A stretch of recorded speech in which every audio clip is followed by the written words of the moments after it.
Macabra Secrets, my grandmother's encounter with witches. Scary story.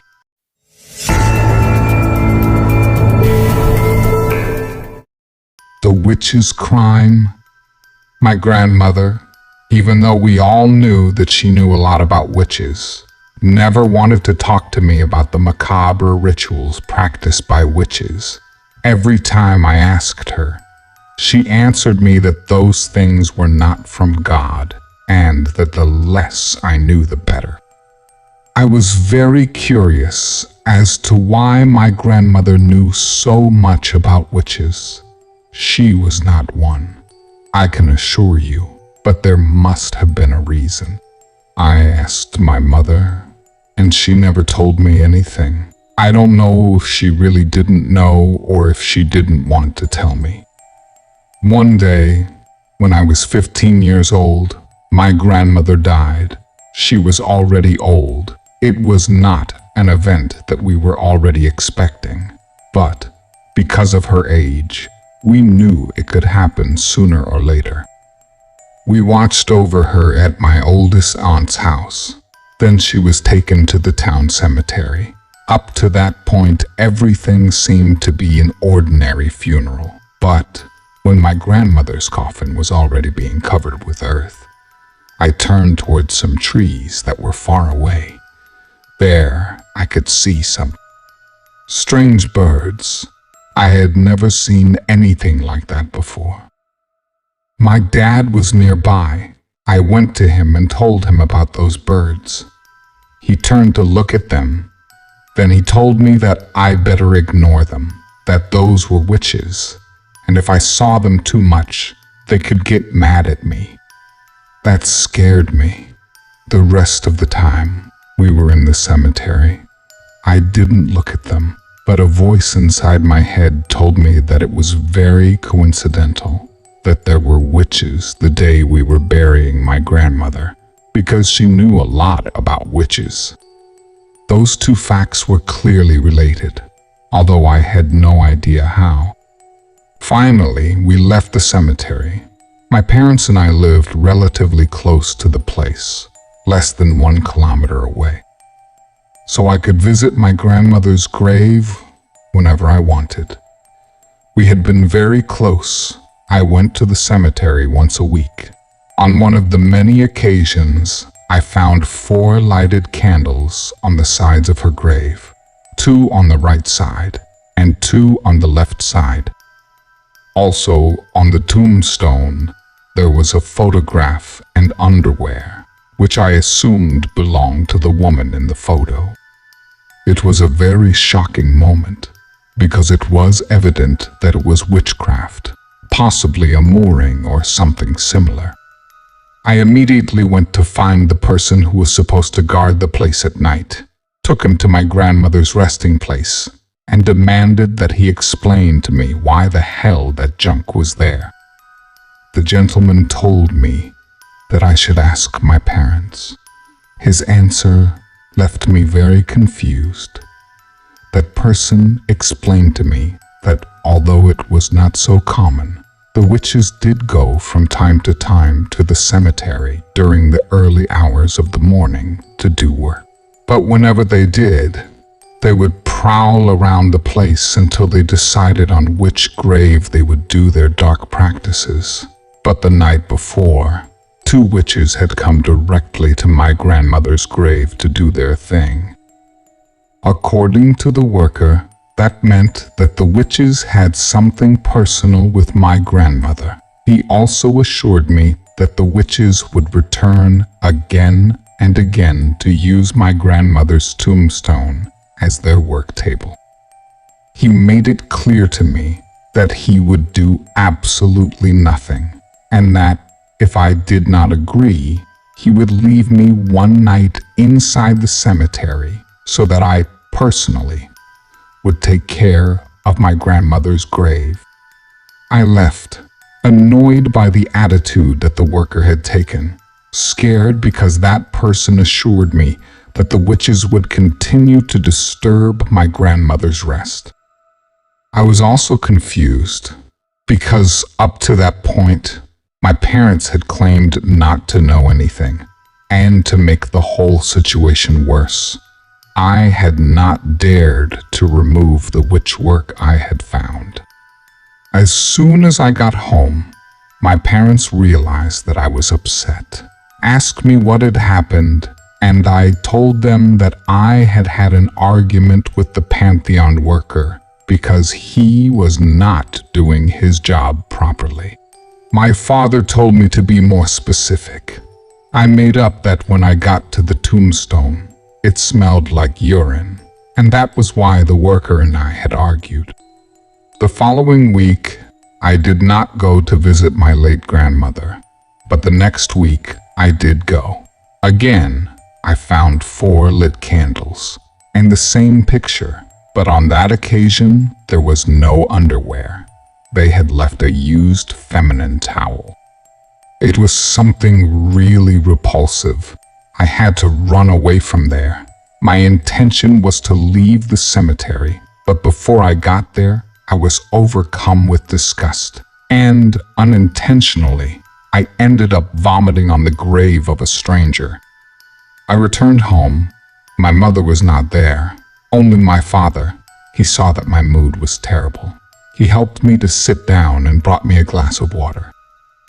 He didn't beat around the bush. He knew something was going on in the cemetery and asked me to be honest with him. So I told him that I had already found witchcraft on my grandmother's tombstone twice. I also told him that, according to the words of the cemetery worker, the witches would continue to go about their business without him being able to do anything about it. I confessed to him that was why I had arrived very upset the previous time. That had been the reason for my argument with the cemetery worker. My father got nervous. I could tell. Then he told me to talk to my mother about it, that as long as I didn't talk to her, I should stay away from the cemetery. It turns out that my grandmother actually did have a history with witches, but my father didn't know all the details, so he wanted me to talk to my mother. I decided that I would not let time pass, and that same night I told my mother what was going on and asked her for explanations. She told me that the only thing she knew was that her older sister had been in a critical situation, and it was due to a witch. She swore to me that she didn't know anything else, but that my aunt, the oldest, could give me details, as long as I promised not to tell anyone in the family. It took almost 2 weeks for me to have free time to visit my eldest aunt. When I questioned her, she refused to answer. I told her that I needed answers because my grandmother's grave was being used by witches, and I was already afraid to visit her for the same reason.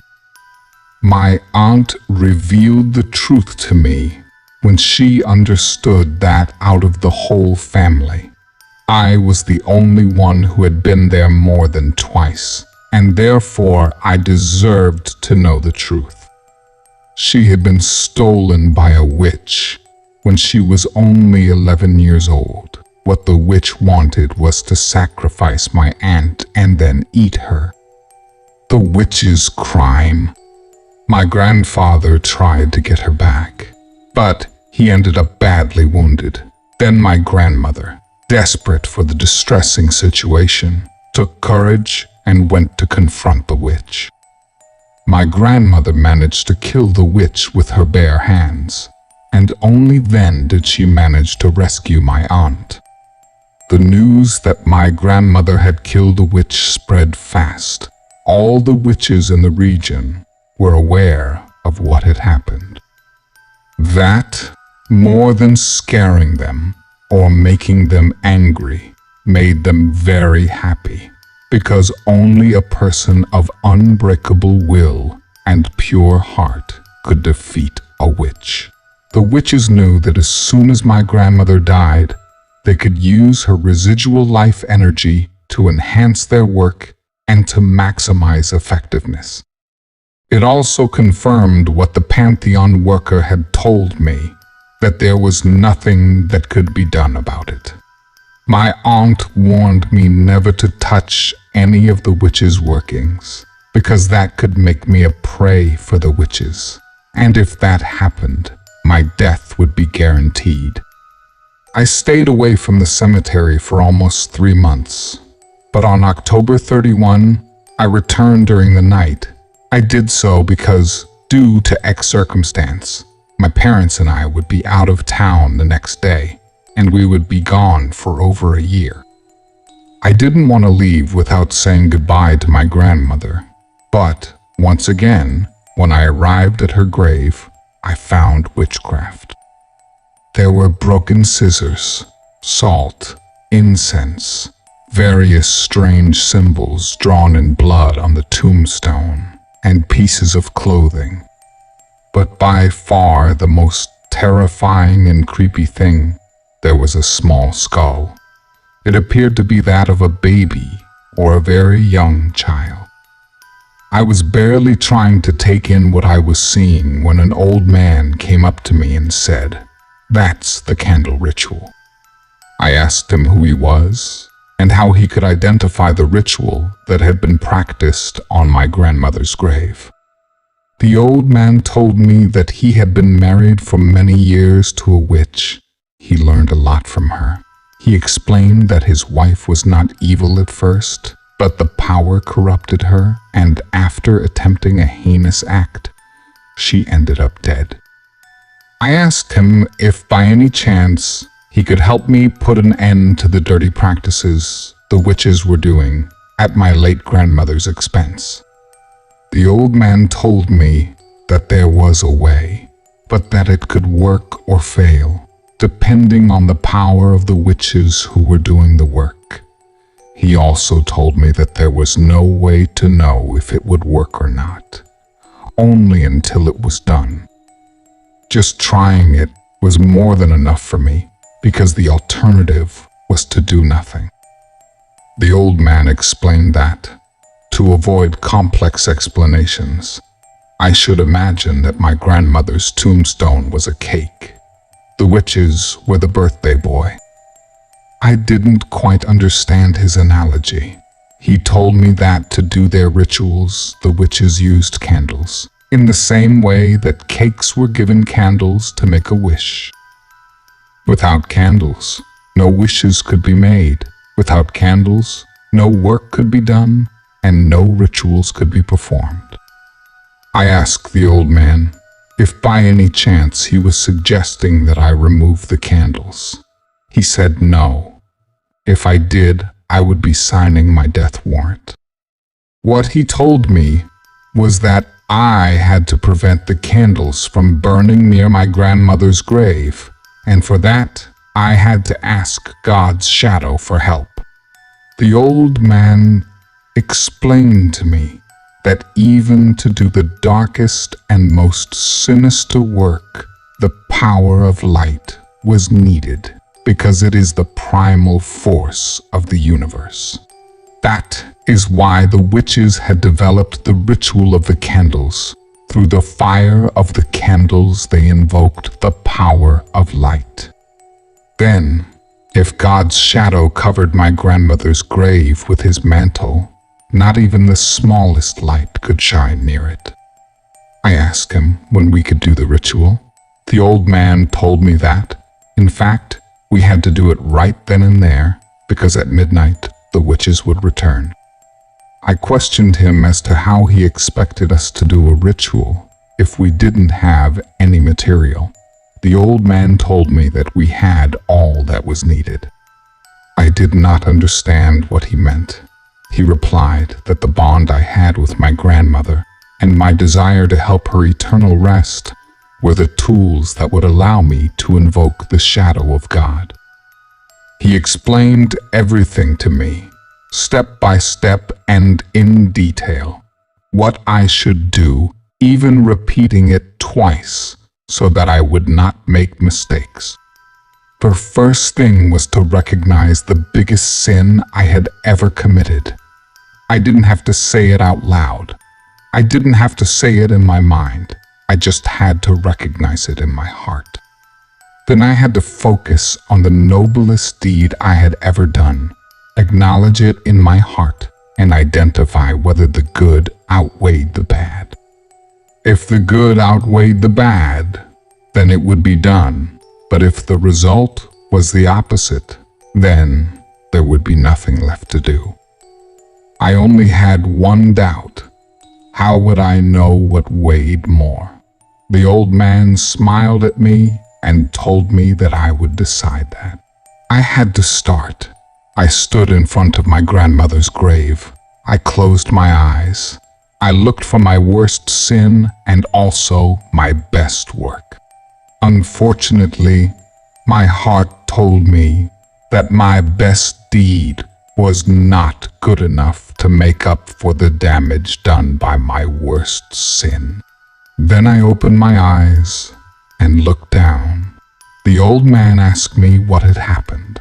I confessed that I could not help my grandmother because the bad was heavier than the good. The old man, very serious, asked me why I simply had not made the decision to choose the outcome I needed to help my late grandmother. I replied that I could have, that maybe I could have fooled myself, but I could not fool God. The old man smiled, and at that moment, a powerful flash of lightning illuminated the sky. It was so bright that it made me turn to look up. Everything was cloudy. Then it started to rain, and the candles went out. It had worked. I was surprised.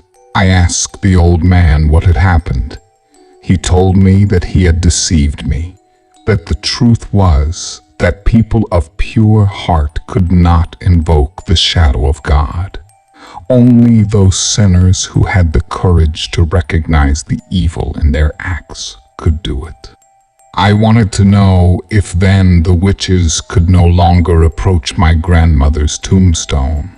The old man told me that it was already done, that I had nothing to worry about. I thanked him, but I also asked him why he wanted to help me. We had never met before. The old man told me that the heinous act that his late wife had tried to perform, and for which he had lost his life, was that she had stolen a little girl, wanted to sacrifice her, and then eat her. But the mother of that child, a woman of pure heart, had confronted and killed his wife. The old man was talking about my grandmother. She was the one who had killed that man's wife. I did not know how to react. He told me that he was very ashamed of his wife's dark intentions, and he felt responsible. That's why he had helped me. With tears in his eyes, the man asked me if I could forgive his wife. I replied that, yes, the help he had given me was enough. The old man turned around, started to walk slowly. The last thing he said to me was that he could finally rest in peace. Then he faded away. Thank you for joining us for this spine-tingling story. We hope you found it both thrilling and thought-provoking. If you enjoyed this video, please consider participating in our channel by subscribing, liking, and sharing it with your friends. Your support goes a long way in helping us create more engaging content for you. Goodbye, and may you always tread carefully in the world of the unknown.